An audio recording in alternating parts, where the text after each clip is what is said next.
Good evening, everybody. Welcome to the SMB Talks episode 43. So, one of the wonderful things about this, do you guys think the intro music for 5 minutes is too long? I'm trying new things.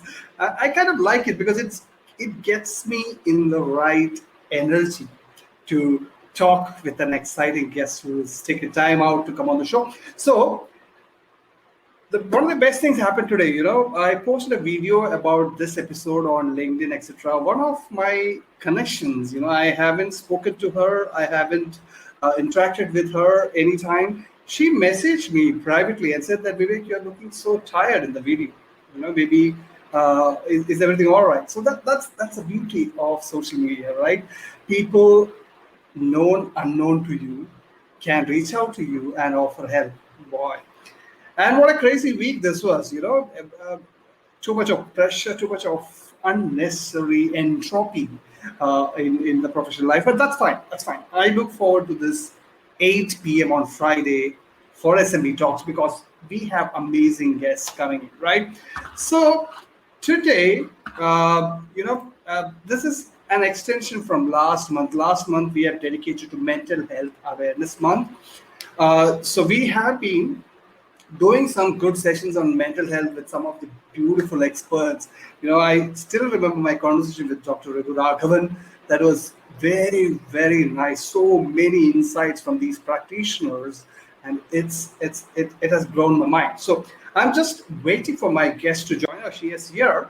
May her live 100 years. She's on time. So this is this episode was supposed to happen last month, but there was some issues with the scheduling and things like that. So I'm glad that it's happening today. As you all know, this why this episode is important is because I have a lot of entrepreneur friends, who have discussed this with me on various platforms, face to face, over a coffee, etc. Mental health is one of the biggest challenges every entrepreneur faces. Right? For example, when I was doing my research on this, 72% of entrepreneurs, directly or indirectly, get attached to one or the other mental health illness. So today I have a fantastic guest. He is none other than Nidhi Tewari. She's an acclaimed licensed clinical social worker, mental health therapist, and sought after speaker with more than a decade of experience. You guys, if you don't know her, go check out her Twitter profile. She is a firehouse on Clubhouse. You should listen to her topics. She's a EMDR, International Association certified EMDR therapist, and uses this expertise to treat and reduce trauma-related symptoms as well as anxiety, stress, performance anxiety, and grief. Her work has been featured in Forbes, Oprah Daily, Yahoo, Vice, Tel Aviv, and Psych Central, as well as various news networks on the topic of mental health. Nidhi has spoken before university, corporations, and conference audiences on resilience, leadership, self-care, digital wellness, burnout, trauma, and post-traumatic growth. She has a large following on the social platform, the new platform Clubhouse, with over 60,000 active subscribers to her group, Mental Health Matters. I highly recommend you guys go checking her out. She's also very active with her expert advice and commentary on her Instagram, Facebook, Twitter, and LinkedIn. So without further ado, let me just bring her on. Hello, good morning. Good morning, Nidhi. Thank you so much for taking time out and joining today. How are you doing? I'm doing great. Thank you for having me. I'm so excited to be here. Fantastic. So, Nidhi, I've curated, the topic today is entrepreneurship and mental health. So I have curated a set of 10 to 12 questions for you. So if you're ready, I know you have a hard stop in exactly 50 minutes. So let's do it quickly. And if you're ready, we can start off. That sounds great. I'm so ready. Thank you. All right. So, Nidhi, just when I was, we all know, the world of entrepreneurs are, it's a world of bravado, funding, changing the world scenarios with Elon Musk, Jeff Bezos, and all that. Right. So, but mental health is one of the biggest challenges entrepreneurs face. And the sad part is it is not being discussed enough, So what are your thoughts on the same? I think that a lot of people are afraid to talk about mental health. There's still a stigma that's attached to mental health conditions. And even though it doesn't discriminate against anybody, depending on your age, race, sexual orientation, status, doesn't matter, anybody could experience mental health challenges, that I think a lot of leaders and startup founders, entrepreneurs, are afraid that if they acknowledge that they struggle with anxiety or depression or trauma or whatever the case may be, that people will view them differently. And so I think that there's an underreporting that happens often with entrepreneurs and their mental health. It was really interesting because a couple of weeks ago, Elon Musk came on Saturday Night Live here in the States and talked about his diagnosis of Asperger's syndrome. And I think that that was such a major moment because he's somebody who everybody looks up to as basically a trendsetter, a really amazing entrepreneur. And here he is being vulnerable and acknowledging that he struggles too. Right. I heard that. One of my friends was discussing the same. He was shocked to hear that he had Asperger's syndrome. Fantastic.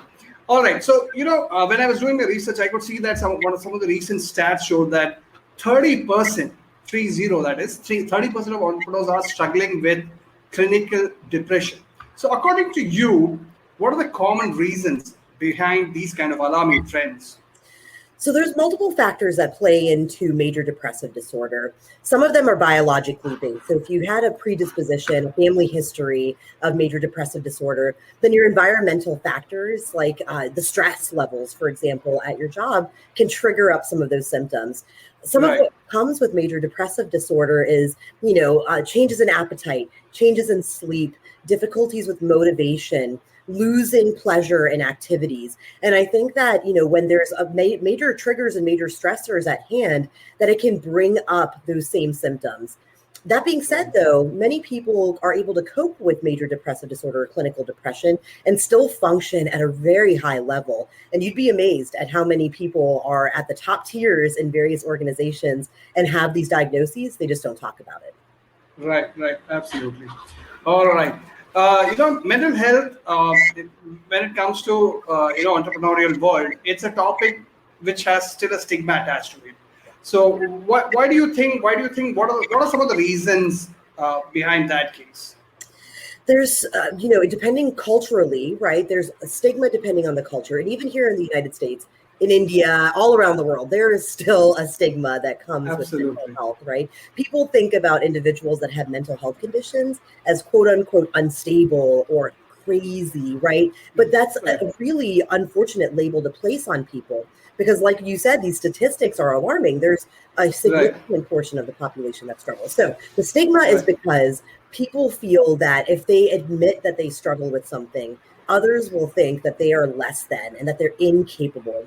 And particularly with leaders, if you acknowledge, at least this is the thought, if I acknowledge that I have performance anxiety or that I'm struggling to get up in the mornings, that my boss or my employees may look at me differently.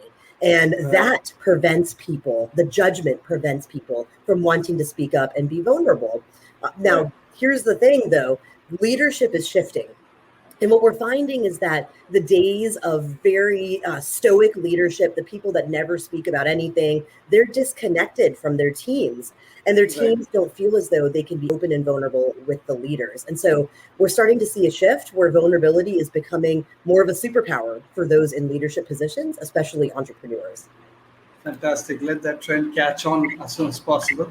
All right. So, just for the entrepreneurs who might see this video later or are watching right now, what are the common signs of mental illness that entrepreneurs should not ignore, and how to keep an eye out for them? The biggest factor, I think, is how is it affecting your functioning, right? So there's normal levels of worrying that happen day to day. For example, if you're about to go up and give a presentation in front of your boss, it's normal, right, to have some butterflies in your stomach. If you're going to go do a keynote presentation in front of thousands of people, it's normal to feel nervous before you go there. Absolutely. But it's when it starts to affect your functioning. So let's take those same examples. If your anxiety levels are so high that when you have to give a presentation to your leader of your team or your manager or your team, that you have panic attacks and that you're not able to do it, that's a challenge. That's a problem. If you're a keynoter and you're not able to follow through on doing the speech in front of 1,000 people, it's affecting your functioning. So that's the biggest determining factor. How is it affecting your day-to-day life? Now, Right. symptoms vary depending on diagnosis too, right? So you mentioned some of the signs for clinical depression, major depressive disorder. For anxiety, for example, it may be worrying more days than not over a period of 6 months, right? A Right. difficulty controlling the worrying. For trauma, it may be flashbacks, nightmares, it may be avoidance. So the symptoms are going to differ depending on the diagnosis. But if it's starting to impact you in your relationships, in your work, if you feel as though you're struggling emotionally in a personal way, that's a great opportunity for you to seek out support and assistance from a therapist or a psychiatrist, whoever. Fantastic. That's very good point. Whoever is listening to can watch out for those kind of signs. All right. So, why do you think this is a very simple question, but I needed the answer for this. Why do you think entrepreneurs should prioritize their mental health while putting in all the efforts to build their business or whatever they are doing? That's a great question, Vivek. I think that mental health is health. It's health, right? So we think about mental health as separate than physical health, but they are Right. inextricably linked. They are intertwined with one another. And so when our mental health is not functioning well, it impacts everything in our lives, including our ability to stay on top of deadlines, be able to meet with people, be able to accomplish the tasks that need to be accomplished as an entrepreneur. And so I think that, we have to really start looking at our mental health as the foundation as business owners. If we're Right. emotionally struggling, our business is going to reflect that more often than not. If we're feeling internal chaos, guess what? The systems in our business are going to look chaotic because it's difficult for one to not impact the other. So that's why I think it's so important that we look at mental health. And if you haven't checked into your mental health, to start doing so. And it doesn't have to be scary. It's something as simple as noticing how you're feeling on a day-to-day basis and then honoring the cues that your mind and your body are giving you that tell you, hey, you need to slow down and rest, or, okay, here's a time for you to reach out to support from colleagues or friends or whoever the case may be. Got it. That's fantastic. All right. So so now I'm gonna use all your expertise here. What are some of your top recommendations for entrepreneurs on taking care of their mental health, and what kind of practices do you recommend to them? I think simple check-ins can be so helpful. Self-awareness is the first step. So the Right. first thing you want to do is perhaps you have a routine where when you first wake up in the morning, you check in with your mind and your body. Am I feeling physically exhausted? Where are the aches and pains? Because we all have them. I have back pain, right? I notice that it gets worse sometimes on days where I'm Right. stressed. So check in with your body and then look to see how are you responding to the tasks that you have up and coming in the day. If you're Right. feeling overwhelmed and stressed, that's something to take note of. So once you have the self-awareness, there's a couple of additional steps you can do.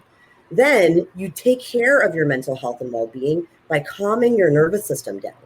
See, what happens is when we're struggling with something, for example, like anxiety, our nervous system is feeling like there's a threat present. The stress feels like a threat. And so what we can do is we can monitor our breathing. We can focus on grounding ourselves. And a couple of easy ways to do that is by paying attention to our five senses. Name 5 things you see, 4 things you hear, 3 things you can touch, 2 things you can taste, 1 thing you can smell. And that'll help you to be able to bring yourself back to the present moment. But doing those mental health check-ins is so, so critical in establishing a routine for caring for your mental health and well-being. One other tip I can add in there too is movement, right? So we hear about exercise being a major Right. component of taking care of your mental health. That's true. It does release endorphins, which are happy chemicals in our brain. Right. But movement is also important throughout the course of our day. Take a moment to stretch, get up, take a quick walk for a moment, and see how you feel as you reset. Often that helps to dissipate stress too. Right. I've never heard that thing. 5, 4, 3, 2, 1. That's fantastic. I Yes. might try it tomorrow. It's great. All right. It's so easy to Yeah. do too, right? It's really easy. Absolutely. Yeah, it's really easy, but it's a good exercise, I believe. By hearing itself, I could feel that I'm me doing it. All right. Next common trend with phenomena that is almost synonymous with entrepreneurs is burnout. Mm. Right? Burnout is a common thing that happens with entrepreneurs. How can they prevent instances such as burnout?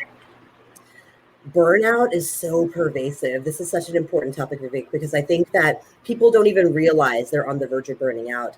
And I myself have been there. I've been there before, Right. where I worked Right. myself to the point where I needed to take a break. So burnout has a multitude of factors. One is the organizational factors, right? So do you feel supported at work? Do you feel as though you're rewarded and incentivized when you're doing a good job? Do Right. you feel as though if you asked for support from a team, that there's a team that was actually there to help you, right? And then on top of that, there's the emotional factors of exhaustion, feeling disconnected from the people around you, feeling as though you're not good enough as a leader. All of these things play into burnout. And so, it goes with the overworking. When we're overcommitting and overextending ourselves, which many of us do that as an avoidance strategy. I know I do that as an avoidance strategy. My calendar is filled to the brim with things. That's an indicator. What am I trying to avoid? Right? Because if we have every moment of our day planned out, guess what? We have no time for rest. And when we don't rest, then our mind and bodies don't have the opportunity to recuperate. And that it primes us for burnout, right? So I think it's important that we pay attention to how is our organization handling things, and are they able to provide the supports and the resources needed for us to do our jobs well and to excel? And actually, are we able to manage and maintain our own mental health and well-being by paying attention to the strategies we're using to avoid the things that are under the surface? Got it. Got it. That's fabulous, actually. All right. So another topic which comes to our mind when we discuss about mental health is emotional fitness. Emotional fitness is something that's always discussed along with mental health. What are your thoughts on the same, and how can entrepreneurs improve their emotional fitness? Sure. Emotional fitness, I think of it's very similar to physical fitness. So if you think about going to the gym, right? You don't hop on the treadmill and run for 45 minutes the first time you're back in the gym. You're going to probably fall off the treadmill and be exhausted and out of breath. Same thing with emotional fitness. We have to break it down into smaller pieces, right? So instead, when we go to the gym, we do 15-minute run, then we do a 30-minute run, then we build up to 45 minutes. Same thing goes with our mental health. So you'd start off with that morning and evening check-in, but then perhaps you build into some mindfulness routines where you're able to cultivate presence. Perhaps you incorporate yoga into your routine, which is so helpful with mindfulness and being present. Maybe you start to see a therapist, right? So you start to build these resources and supports to help strengthen and cultivate emotional fitness. And just like the muscles in our body bulk up and we become stronger, the same thing goes with our emotional well-being. The more that we set in place these routines for us to manage, the easier it is for us to be resilient and bounce back in moments of adversity that are inadvertently going to happen in the journey of entrepreneurship. So emotional fitness is very key, and we can liken it to the physical fitness element of our lives. Right. That's fabulous. All right. Now, another important topic which I wanted to discuss was female entrepreneurs. It's. I have had some amazing female entrepreneurs on the show. They are doing mind-blowing job in their own respective fields, running SaaS companies, etc. But when I did my research, I could see that in general, 1 in 5 females suffer from common mental illness compared to 1 in 8 men. So, what do you think are the reasons behind such alarming trends? I think it's twofold here. One is that women, we have to look at reporting. So whenever we look at data, we have to look at what are the stigmas attached with reporting. And we know that there is a strong stigma, particularly with men, acknowledging and reporting signs and symptoms of mental health struggles, right? So the underreporting could be a major factor here when we look at that data. But I think on a core level, though, the responsibilities and pressures on women entrepreneurs are a bit unique, right? So there's the societal expectations that are placed on women to raise families, be a spouse, take care of the home in more traditional cultures, right?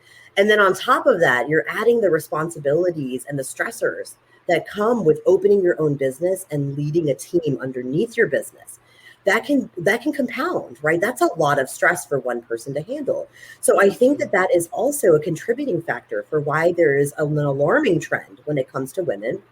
And one more thing I'll say about that is the pandemic made it a million times worse. It exacerbated it, right? Absolutely. So the pandemic meant that women now had to stay home, many of us, to take care of kids, to homeschool, to ensure that everything in the house was now shifting because of this pandemic, while pivoting business-wise too. We all had to make the pivot. Myself as a private practice owner had to go all virtual at the drop of a hat, right? So that is incredibly stressful when you have all these other responsibilities. So I think that it's both those factors that play into it, looking at the reporting, but also what are the unique challenges that come with being a woman in business, particularly in entrepreneurship.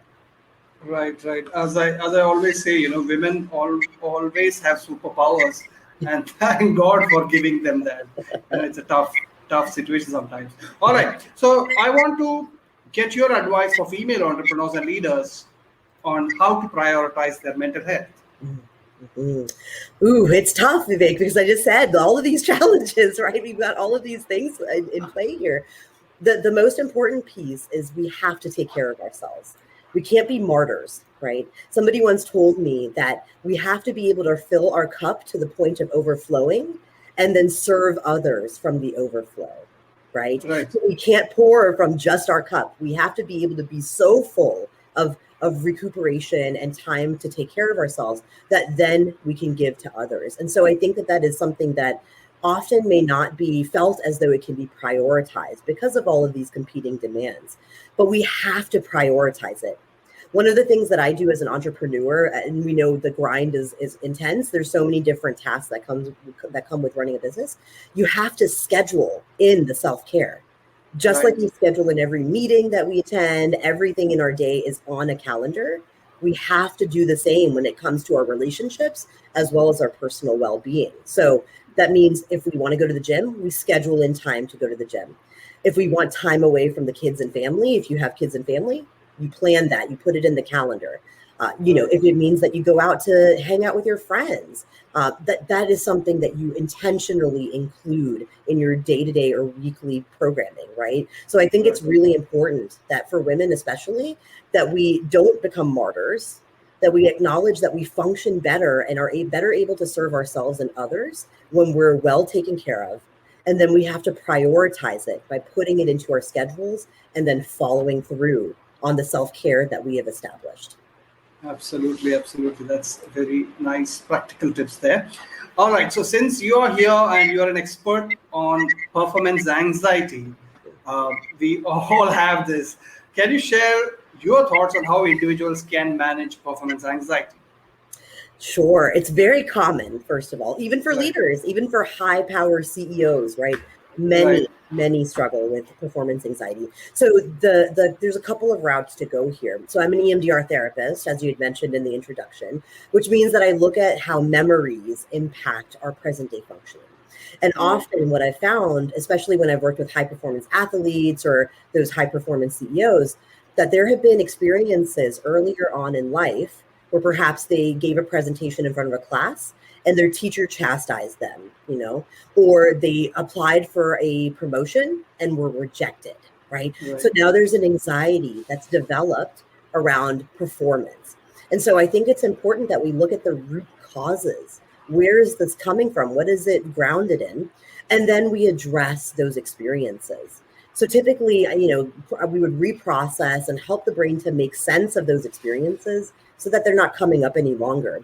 And what I found is that those individuals who struggle with performance anxiety have a complete 180. Like they're able to now show up and feel very confidently at work because the past is no longer informing the present and the future.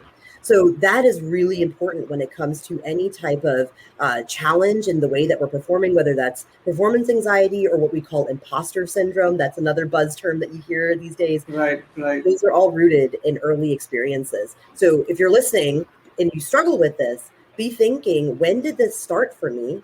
And what experiences occurred in my life that made me feel unsure or less than confident? And those are likely the roots of where the performance anxiety started. Right, right. Just as you was mentioning, I could remember a couple of instances where I had felt the same, and it contributes a lot actually. It All does. right, so yeah, we have covered the topic for the day, but I have a couple of questions to get to know you better. for our audience as well. So you are a keynote speaker, licensed clinical social worker, sort of the speaker on mental health. So if you can talk a little bit about your work and the kind of amazing things you do, that will be fantastic. Sure, I'm happy to. Thank you so much for asking. So I work with corporate leadership teams as well as event audiences on cultivating a culture of well-being. I had mentioned earlier how vulnerability and mental health is something that is now being used as a metric in many businesses, right? And so what I do is I provide consultation to these corporate teams on how can we show up vulnerably as leaders, first of all. And it doesn't have to be oversharing. It doesn't have to be you telling your personal experiences, but it's more, how do I create psychological safety in my organization for my teams? And then I also work with the implementation of well-being initiatives. So if that means that we're able to utilize employee assistance program types of suites, right? These types of services that are in place for many organizations, or whether it means that we're able to help hold space for our employees, the people that we're serving, that it's really important we look at how can we take care of mental health and well-being. So I talk about the positive end of things, right? Instead of focusing on what the challenges are, I'm very solutions oriented. So I'll come in and I'll offer words, actual phrases, tangible, tactical, practical things that leaders can implement in their organizations and their businesses to help better the mental health and well-being of the organization. And so it's my passion. I love talking about these topics. And I've seen it be so tremendously impactful in the businesses that I've served and the organizations that I've done keynotes for. So if anybody out there wants me to come and do a keynote for you, just hit me up and I'm happy to support you.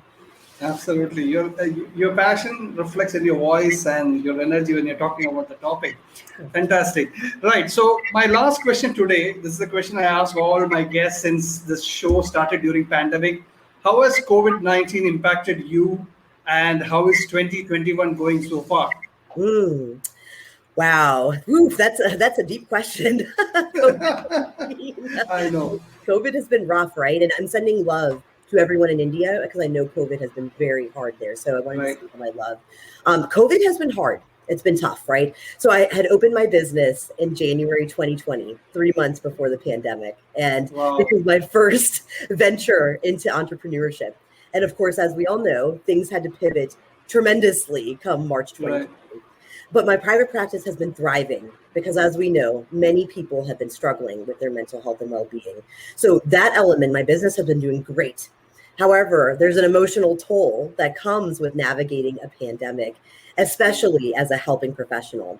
And those who are doctors or nurses or therapists or whoever is out there helping right now knows that there's a cumulative strain that comes with the pandemic. So I've had to learn myself, this has been my own journey too, of being able to negotiate and navigate what does self-care look like for me in the midst of a pandemic.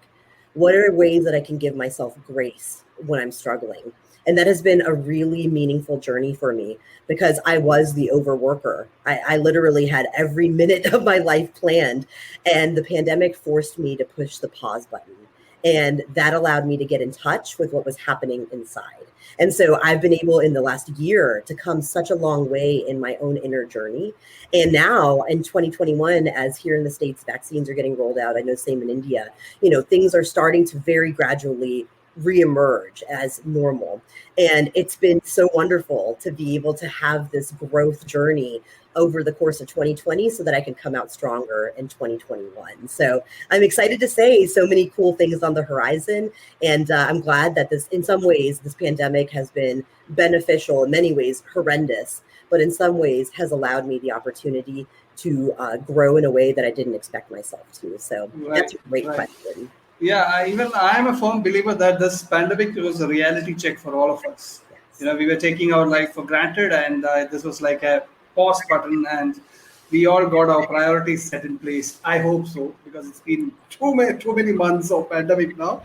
All right, thank you so much, Nidhi. Thank you so much for taking your time out, and I wish you all the best. And I'll be staying in touch with you. Thank you so much for having me again. This was wonderful, and I hope that we can connect again soon. Absolutely. Take care. You too. Bye-bye. All right. So that was Nidhi. That's why, guests like these are the reason why I run this show. This is for episode 43. I've been doing this for over a year. So next week onwards, we will be going into my world, that is marketing. So we will be talking about empathy next week. So one amazing guest, good friend of mine, a recent friend of mine, will come and talk about the role of empathy in marketing. And then we have another amazing guest who is going to talk about how to build your hot brand, how to build a brand that everybody loves, your customers. So thank you so much for tuning in today. I hope to see you all next Friday, 8 o'clock. Have a good weekend. Take care, guys.